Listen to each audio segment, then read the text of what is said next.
કેન્દ્રીય નાણામંત્રી નિર્મલા સીતારામન દ્વારા રજૂ કરવામાં આવેલી 53.5 લાખ કરોડના કેન્દ્રીય બજેટને ભાજપના પ્રદેશ પ્રમુખ જગદીશ વિશ્વકર્માએ આવકાર્યું છે.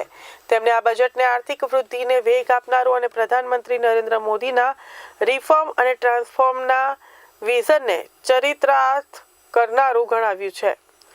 જગદીશ વિશ્વકર્માએ કેન્દ્ર સરકારને અભિનંદન પાઠવતા જણાવ્યું છે કે આ બજેટ દેશની યુવા શક્તિ, નારી શક્તિ અને ઉદ્યોગ શક્તિને કેન્દ્રમાં રાખીને તૈયાર કરવામાં આવ્યું છે. ખાસ કરીને મહિલા સશક્તિકરણને પ્રોત્સાહન આપવા માટે બજેટમાં કરવામાં આવેલી જોગવાઈઓ ભારતની પ્રગતિમાં નિર્ણાયક સાબિત થશે. ગુજરાતના સંદર્ભમાં વાત કરતા તેમણે કહ્યું કે આ બજેટમાં ગુજરાતના ઐતિહાસિક વારસા એવા લોથલ અને ધોળાવીરાને વિશિષ્ટ રીતે આવરી લેવામાં આવ્યા છે, જે રાજ્યના પ્રવાસન ઉદ્યોગને નવી ઊંચાઈ પર લઈ જશે. આ ઉપરાંત ગિફ્ટ સિટીમાં ટેક્સ હોલિડે લંબાવવાના નિર્ણયથી રાજ્યમાં મોટા પાયે રોજગારીની તકો ઊભી થશે અને આર્થિક ગતિવિધિઓ તેજ બનશે. બજેટની અન્ય વિશેષતાઓ પર પ્રકાશ પાડતા તેમણે જણાવ્યું કે ગ્લોબલ મેન્યુફેક્ચરિંગ સેક્ટરને આ બજેટથી મોટું બૂસ્ટ મળશે.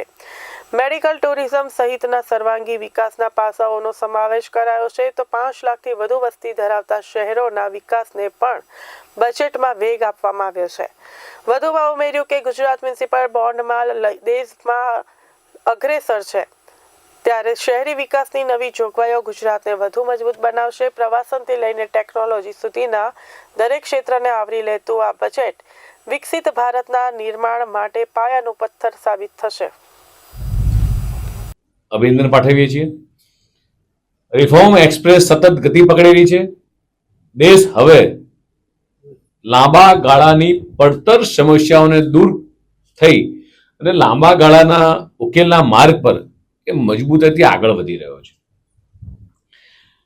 દિલ્હીના કર્તવ્ય ભવનમાં તૈયાર થયેલા બજેટ 3 કર્તવ્યો ઉપર આપણી સમક્ષ જ્યારે રજૂ થયું ત્યારે એવું ચોક્કસ કહીશ કે આર્થિક વૃદ્ધિને વેગ આપવો, લોકોની અપેક્ષાઓ પૂર્ણ કરવી, તેમને દેશના વિકાસમાં ભાગીદાર બનાવવા, સૌનો સાથ, સૌના વિકાસની ફોર્મ્યુલા સાથે સૌને તક ઉપલબ્ધ કરાવી, આ લક્ષ્યાંક રહ્યા છે.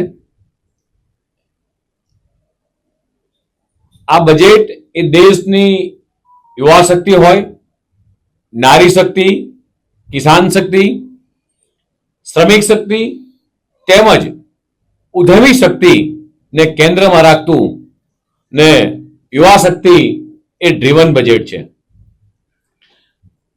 53.5 લાખ કરોડના સરસર્ફી અને સર્વસમાવેશક બજેટમાં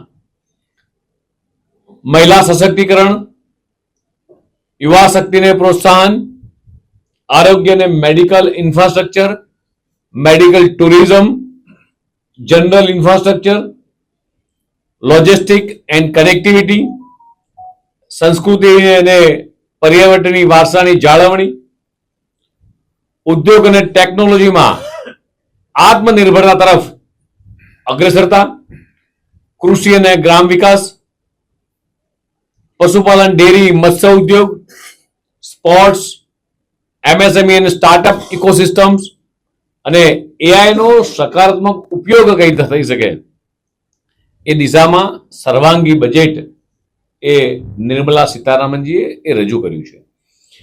દેશની વર્તમાન અને ભવિષ્યની જરૂરિયાતને ધ્યાનમાં લઈ એ તમામ વિષયો ઉપર બળ આપી ભારતના ઉજ્જવળ ભવિષ્યના પાયાને સશક્ત કરવા એ મિત્રો ભાર મૂકવામાં આવ્યો છે. આ બજેટને જો આપણે એક વાક્યમાં કહું તો strong step for right direction. આ બજેટમાં ગુજરાતના વિવિધ ક્ષેત્રે માટે પણ જાહેરાતો કરવામાં આવી છે.